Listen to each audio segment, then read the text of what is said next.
So in the decomposition of copper chloride, the copper chloride is dissolved in water. So copper chloride is mixed with water,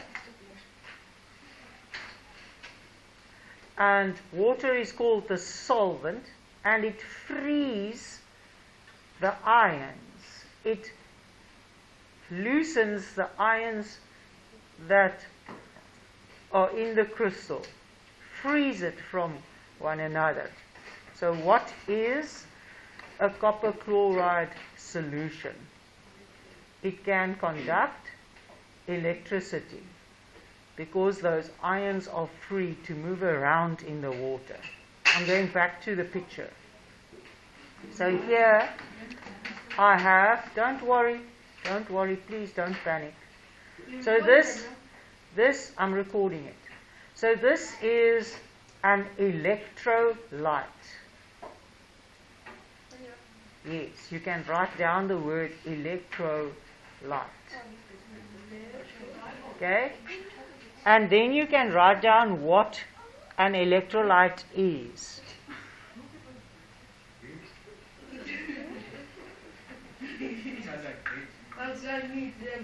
An electrolyte is a liquid or a solution that can conduct electricity.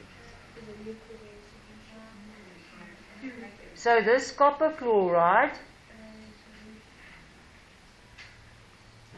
solution is an electrolyte.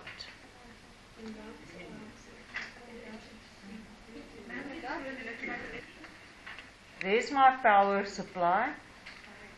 For the experiment to work, it must be on DC. What does DC stand for? It stands for direct current. The current will flow in one direction only. AC means current will flow in opposite directions. And the AC current in our sockets, it changes direction 50 times a second. So the current flows this way and that way 50 times in 1 second, alternating current. So we need direct current, DC, for this experiment to work. I've already plugged the wires into the sockets there. The red wire is used in which terminal? Your power supply has two terminals. The one is a positive and the other one is a negative terminal. Okay? So just like the ions must have positive, you must have positive ions and negative ions. Your power supply must have positive and negative to it. Any battery has positive and negative to it. So the red wire is used for the positive and the black wire is plugged into the negative. So this is something we need to learn. The wires are color coded and the red wire must always be plugged in or connected to positive and the black wire to negative. So here I have my power supply. I just think that this part of the power supply says that there will be a 2-volt output, but I need it to be at least 6 volts to see if something will happen. So I'm going to plug that to 6 volts. So the next important thing that we need to know is what the wires are for. So the red wire is for positive, and I'm going to have that on the left hand side. So the red wire is the positive. I'll give you a chance, just listen and learn now. And the black wire is for negative. So here this side will be black. Here we have black. Black is for negative.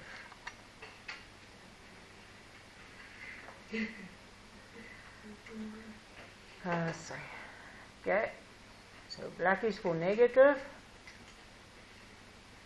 and red is for positive. Good.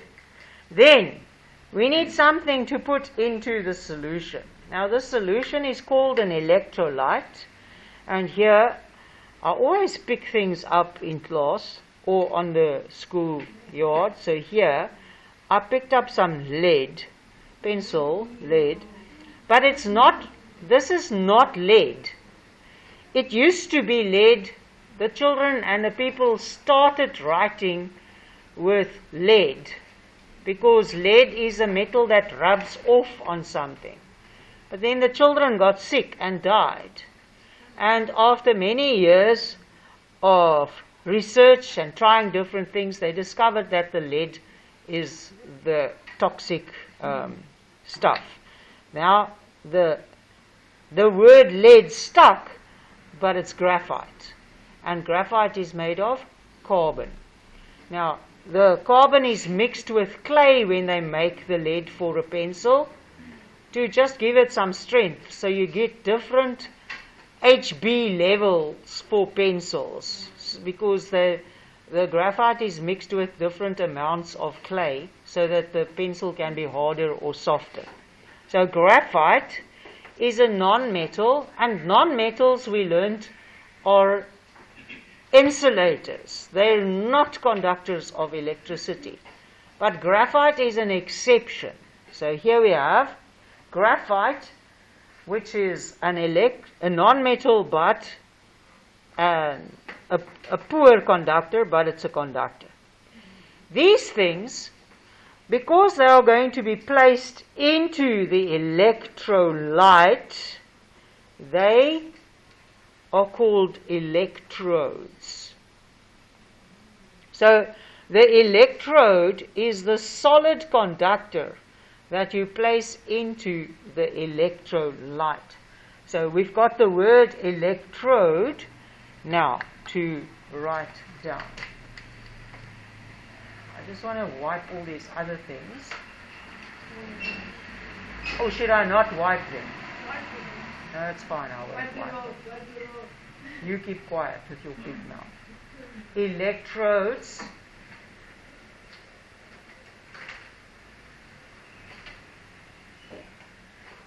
are made of graphite in this case, and it's carbon in a very special form.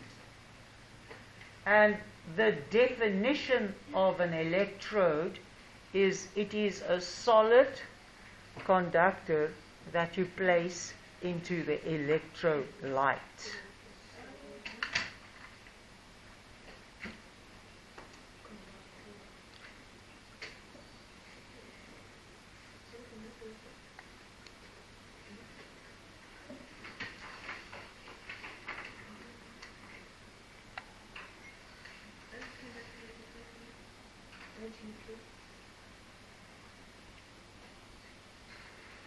Electrode is married to electrolyte. No. It is a solid conductor that you place in an electrolyte. Thank you. You're welcome. Okay, are you ready to observe?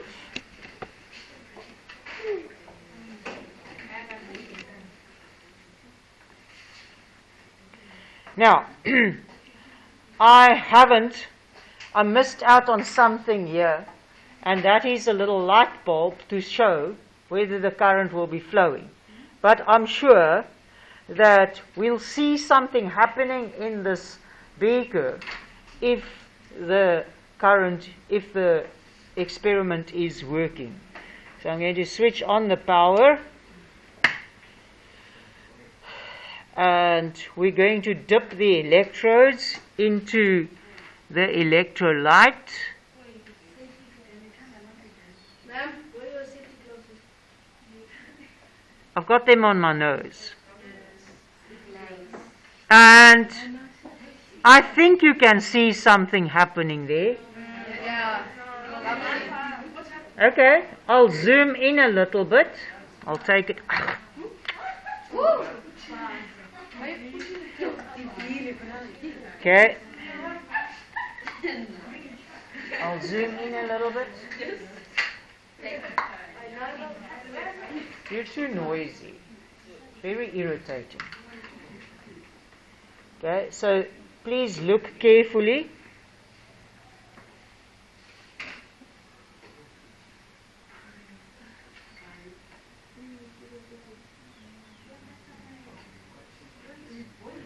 Yeah, it is. Why do people always think if there are bubbles that it's boiling? Why do you always think that it's boiling? Because listen to me carefully, boiling is related to a phase change when a liquid turns into a gas. But this thing is not boiling at room temperature because water's boiling point is 100. And most of what is in the beaker is water. So how can it be boiling, is my question. It can't be boiling. You do see bubbles, but it doesn't mean that it's boiling. Okay? So you see on the which wire has the boiling effect? Positive. So now you need to think before you say. What will be attracted to the positive wire, to the positive electrode? What is in the water? Can you remember? Ions. Copper ions and chloride ions. So which ones will be attracted to the positive wire? Copper. Positive attracts positive copper. Opposite charges attract. So what do you know about chlorine? Yes, say it. Now, it's diatomic and it's what?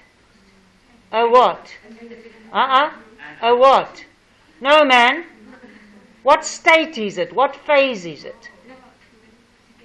It's a gas. It's a diatomic gas. So the bubbling, as you said, is not boiling. It's the positive electrode attracting the negative chlorine ions, making the gas chlorine. Highly toxic. If I'm exposed to this for very long, I will have a sore throat because it is toxic. Okay, what do you see on the negative electrode? I hope you can see it.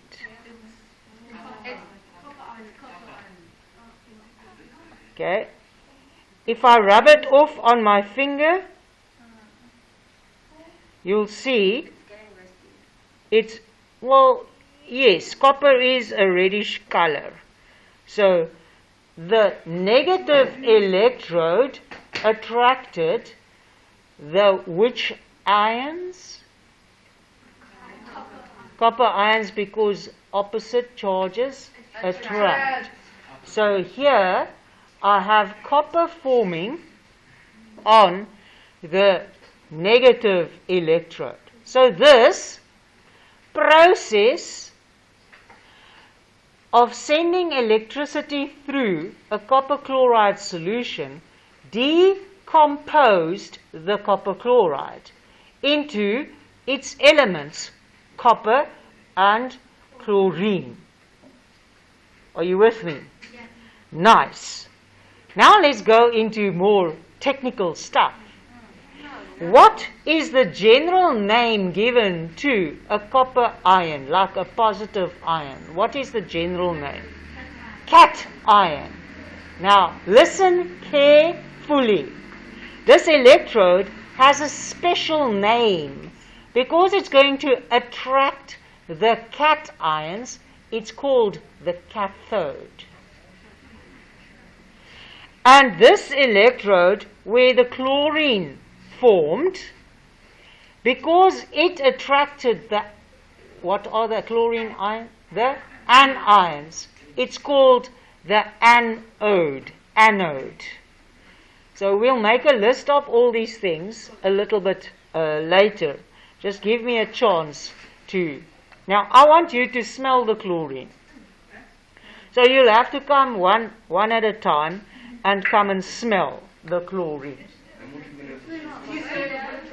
My dear, the little bit of smelling you will do will harm you nothing.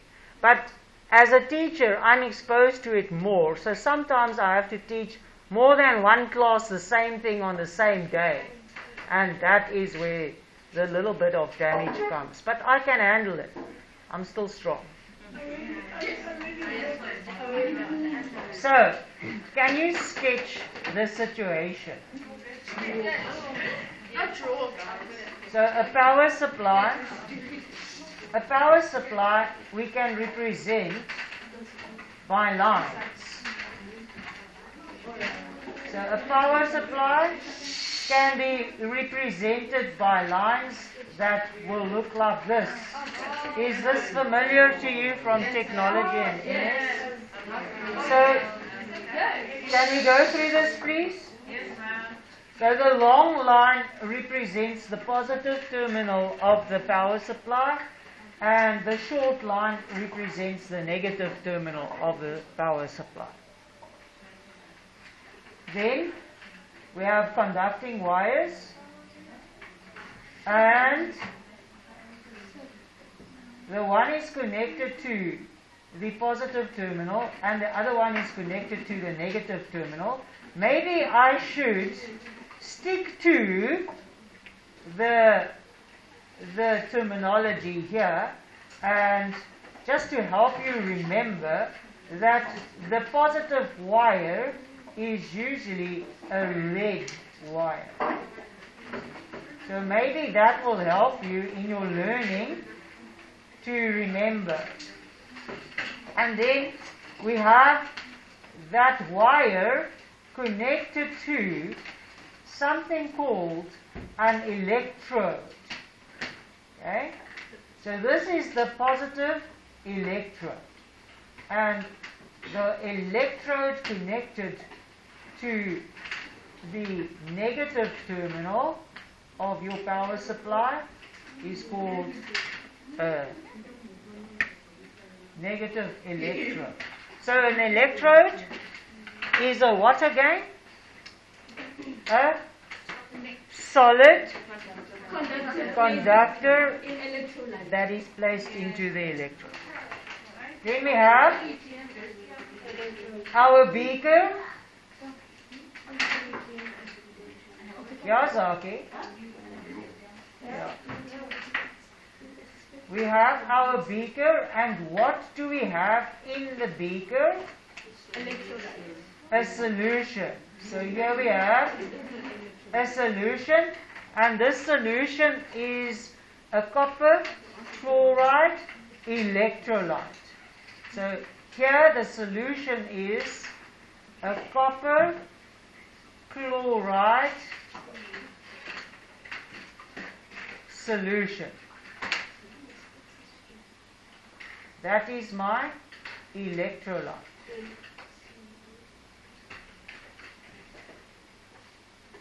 Okay. Now the copper chloride solution has ions. So the copper ions are called the what? What are the copper ions called? They are called cation ions. And what are the chloride ions called? They are called anions.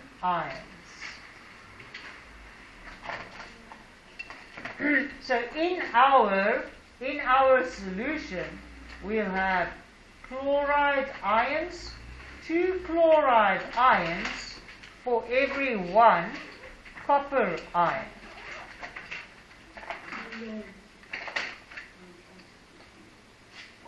But there are millions of these ions in solution. So will go where? Who will go where in the solution? Naru? Copper with the negative.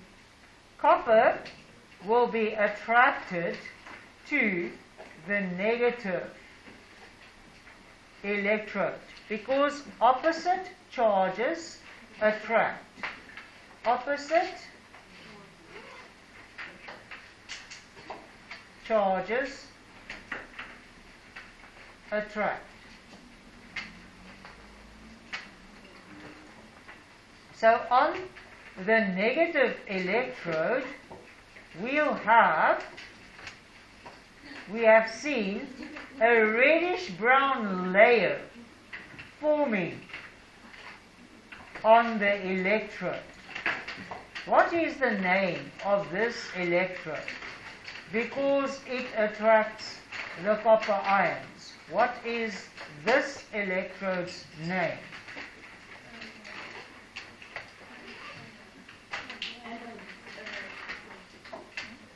What did you say is a copper ion? It is a cation. So what is the electrode called that attracts cations? It is called the cathode. The cathode attracts cations.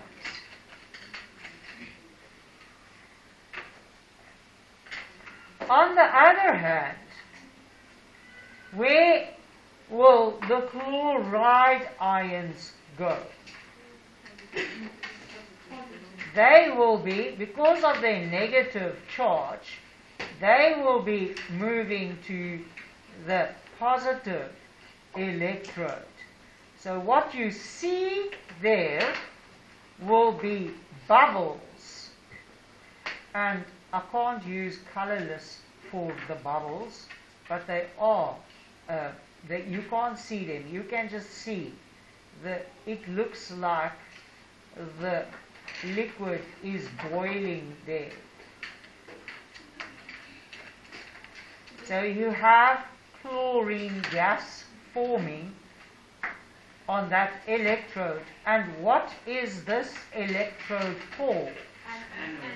It's called the anode because it attracts anions. So the anode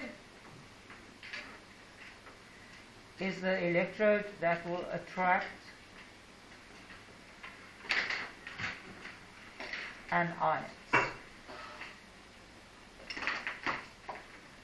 Those are the negative ions.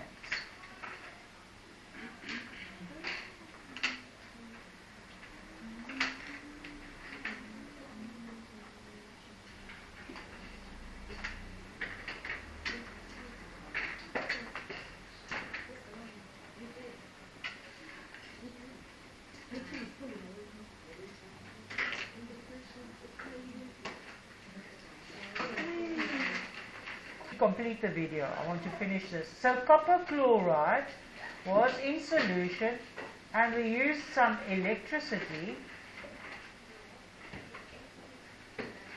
and it made copper and chlorine.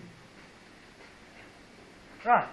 And it's balanced because you've got one copper on the left hand side of the arrow and one copper on the right hand side and two chlorines on the left hand side and two chlorines on the right hand side. So it is a balanced equation.